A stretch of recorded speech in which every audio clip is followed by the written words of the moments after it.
Christmas Carol, Scrooge. That is a time travel movie. And people don't think of that. Connecticut Yankee and King Arthur's Court. Those are time travel movies. So I didn't see the one that came out just recently with Bruce Willis. What was it called? Oh, yeah. I forgot the name of it. Looper, was it that one? Looper. Yeah, I haven't seen that. No, I haven't seen that. A couple of people said it was really good. It was a good sort of mind-twisting storyline of this. I guess he had to go back and assassinate himself or something. Yeah. Now, that I like, because I want to see how they work with that whole idea of, is that possible in a different timeline, in another universe? How would that work? Okay. Actually, I've got a question that just sort of occurred to me, and that was, if time travelers are out there, do you think there's a way, we can find them? We can identify them, I should say, more than anything else. Well, my feeling would be that they would want, if they're here to observe us and interact with us, that they would want to blend in. Okay. The whole John Teeter thing was nobody knew who he was. Nobody saw him. It was all done over the internet, excuse me, or in radio. Nobody actually saw him. My feeling is, what is your motive? If you're a time traveler and you want to come back and be a messiah, then you're going to be very obvious. Yeah. But if you want to come back and observe the way that we go into the Amazon and try to observe, unfortunately, we tend to disrupt native tribes when we go back to try to observe them. But, the way you might out in nature be observing wildlife for National Geographic or whatever, you try not to be noticed too much, sort of blend in with the background. So my feeling is they could be all around us. Either they found a way to cloak themselves, we can't see them, or they just are blending in. They're wearing the clothing that we wear, they're acting like us, and for all we know, they could be from the past or the future. Okay. So I think it just depends on the motive of why they're here. Or they're aliens. They just don't look anything like us. Or if they are us, we would never know it anyway because they would blend in so well. Yeah, I mean, could you imagine meeting yourself on the street, your future self? And I know there was a Family Guy episode of that too. Excuse me, where Stewie met his future self, and the guy was a total loser. I'm not saying. Are there actually stories like that where somebody claimed to have seen themselves either in the past or the future? That's creepy.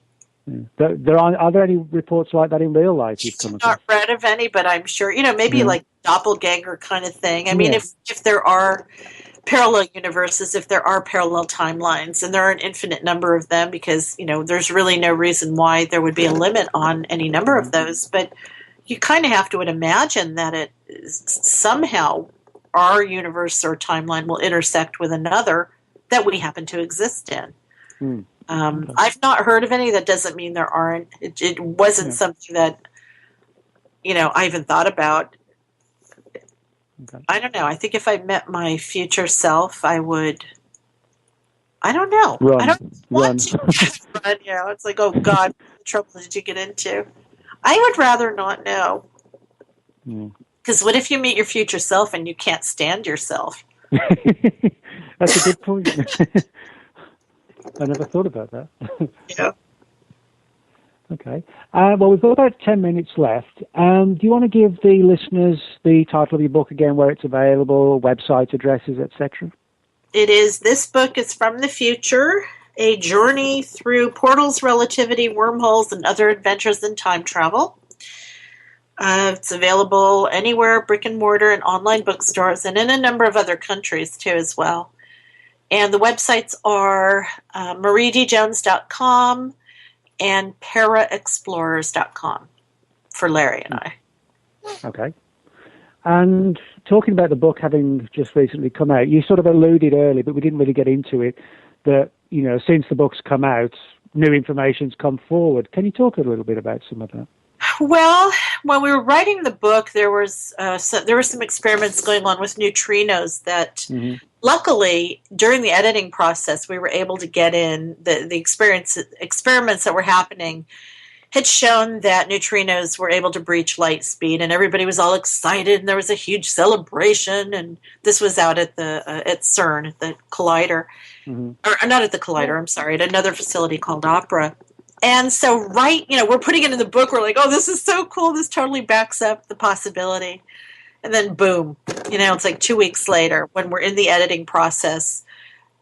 There were a number of studies that showed that there were some malfunctions of the cables or the GPS tracking of the neutrinos. And so they sort of just disqualified that entire study. And then one of the other really cool things that happened was... we didn't get this in time. They started thinking they'd possibly discovered the Higgs boson, which has been confirmed just last week or the week before. So we're just trying to cram in, and then there's this study that showed that light speed can be breached, and there's this study saying, no, you can't do that, and there's this study saying, the entropy doesn't work the way we thought it did, and it gets really confusing, and at some point you just have to cut it off, and if enough things change, you can do a revised edition. We're still not quite there yet. And everything is happening on the particulate level, on the quantum level. So it's not like any of these breakthroughs are getting us that much closer to putting a person or a beagle or a monkey in a capsule. But again, if the particles that we're made up of can do it, we have to kind of assume that someday we'll figure out how to get groups of particles to behave the same way. Okay. Well, shame that the time travel isn't already perfected. You could have gone back and sort of modified the book over and over until you got it really up to date. Don't you wish? I mean, every book that we've written, the minute you turn it in, there's a study that would have been so freaking cool to have included, and you just have to, kind of set it to rest in your mind and encourage people to read on and do their own research. Because again, when you're writing about science, the paranormal, or any of this stuff, it's constantly changing as we discover more and more things. So there really will never be one definitive book. It's impossible. Okay. I mean, if it was, Nick, you would have only written one book, right? True, that's right. That's true. You just mentioned about, we're not sort of that much closer to actually having a physical time machine, whether to send a monkey through or whatever. Do you think, the perception that we have of like a DeLorean or some sort of time machine, do you think it could be achieved literally perhaps more by the mind, the whole idea of, I do. Mind travel rather than, pressing a button and typing in 1971 or whatever? Yeah, and maybe there's a reason for that. We, as a species, we're so oriented around our physicality that's the only way we're going to be satisfied with anything is if we can physically do it. But the fact is that we are, I think, less body and more mind and consciousness. And we can do anything. And we are not restricted by paradoxes. We're not restricted by laws of thermodynamics or laws of motion or light speed. But again, it doesn't satisfy us because we're I think that comes from a real sense of materialism. We're very oriented on the physical.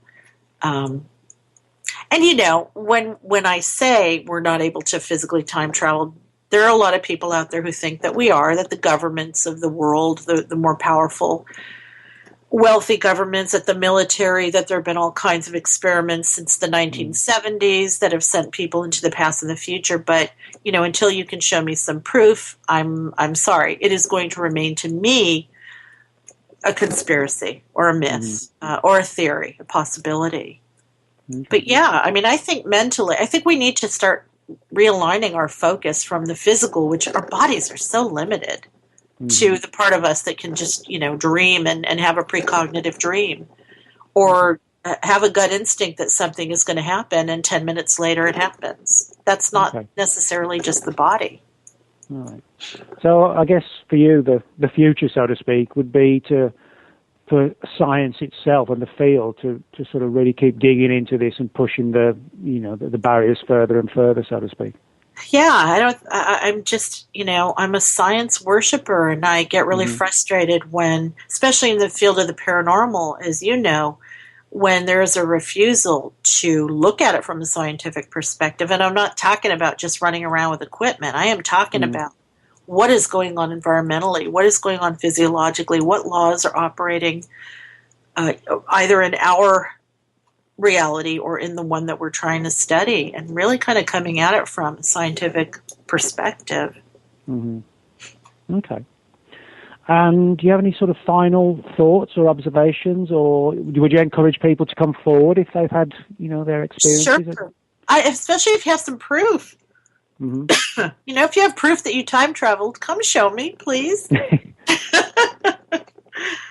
I want to know where I'm going to be living in 10 years. That's always a good thing to I just think people, one thing that Larry and I got out of this book more than anything is how important it is to make time your friend. And that sounds corny, but, the whole idea of us wanting to control time is because we wish we had more of it. And I think it's just a real wake-up call to spend the time that you do have so that you don't regret and want to go back to the past and change things.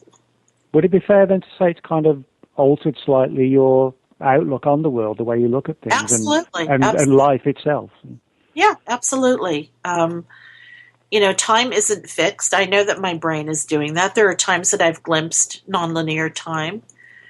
But what I've learned is that my only reason to go back to the past and to want to time travel into the future is fear, anxiety, curiosity, and just not being happy with where I am now. And I really really want to be a kind of die without regrets person, because really this is all we get. No, that's a very good point. Yeah. Don't have regrets that you need to go back and fix, Yeah. Yeah, live with what you've got now and make that right, I guess. Yeah, exactly. Yeah. Exactly. Okay. All right, Marie. Well, that was great. Thank you so much for being on the show. I think we covered just about as many areas as I think we could possibly have covered, in terms of the book. I read it when you sent me a copy, and I honestly don't think there's much we've left out. So I'd like to thank you again for coming on the show tonight. I know you're a very busy person, and so I know your time, again, no pun intended, is important and valuable to you. So thanks again for that. Thank you for having me on. Well, thank you. And also I'd like to thank all the listeners. And just to remind you, I'm Nick Redfern for E.P.I.C Voyages. Be sure to tune in next Monday evening at 8 p.m. Central right here on Inception Radio Network. Thanks a lot and good night.